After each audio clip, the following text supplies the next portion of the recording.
Until now, we've been using letter names from A through G to describe what notes we need to play. But just like how the English language has its alphabet, music has its own type of alphabet, except it's called music notation. So today we're going to be learning the basics of music notation. So let's get started. So when you look at this collection of 5 lines and 4 spaces is called a staff. And in sheet music, there will be 2 staffs. One with this, which is called a treble clef, and one with this, which is called a bass clef. Treble clef is usually played with the right hand, and bass clef is usually played with the left hand. This is a key signature, this is a time signature, and this is a measure. But we'll cover those more in depth in a later video. So at the end of music, you'll either see this symbol or this symbol. This symbol is called a double bar line, and it means that the music has ended. However, if you see this symbol, it's called a repeat sign, and you either go to where this symbol occurs, but these dots are on the right, and play it through, or you go to the very beginning and play it through once more. You see this orange line that this note is on? That's called a ledger line. So how I mentioned that there are 5 lines on the staff and 4 spaces, ledger lines are basically a way of extending the staff so you can play higher or lower notes. So one more thing before we learn how to read notes is we need to cover what an octave is. So an octave is the same note but 8 notes higher.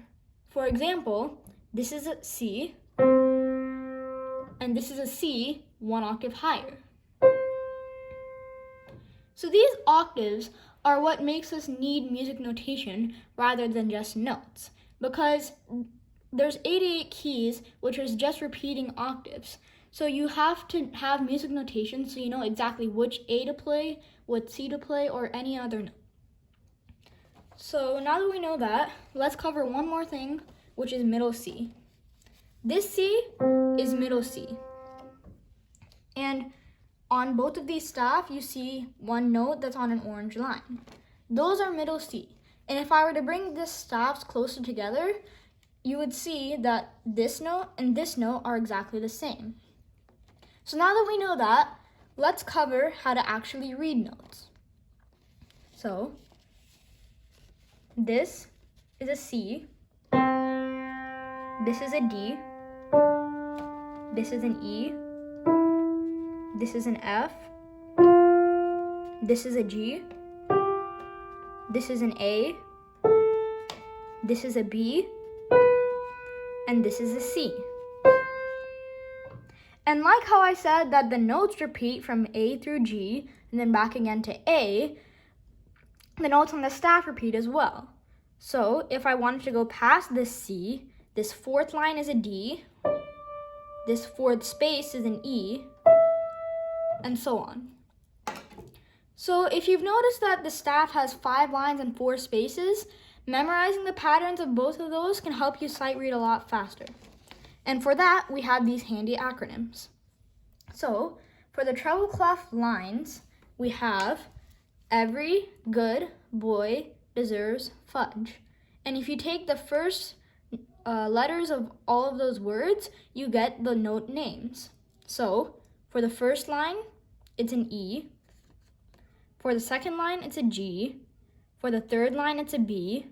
The 4th line is a D. And the 5th line is an F. And for the spaces, just memorize the word face. So the first space is an F. Second space is an A. Third space is a C. And 4th space is an E. And just like we have it for the treble clef, we have it for the bass clef as well. So for the bass clef lines, we have good boys do fine always. And again, take the first letters of all of those words to get the note names. So the first line is a G, second line is a B, third line is a D, 4th line is an F, and 5th line is an A. And for the spaces, we use the acronym all cows eat grass. And the first letters of those words are the note names. So the first space is an A, second space is a C, third space is an E, and 4th space is a G.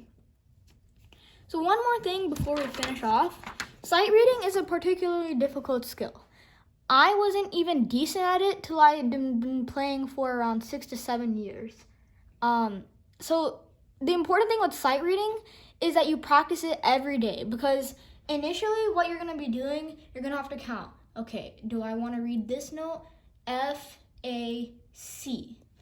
And like with the ledger lines, G, A, B, C. But eventually you'll know, and if I just point to the third line on the treble clef, I'll just know. Third line treble clef is a B. So that's why I insist on practicing sight reading every day, and with time you'll get faster and faster till you can sight read as if you're playing it at concert speed. And there you have the basics of music notation.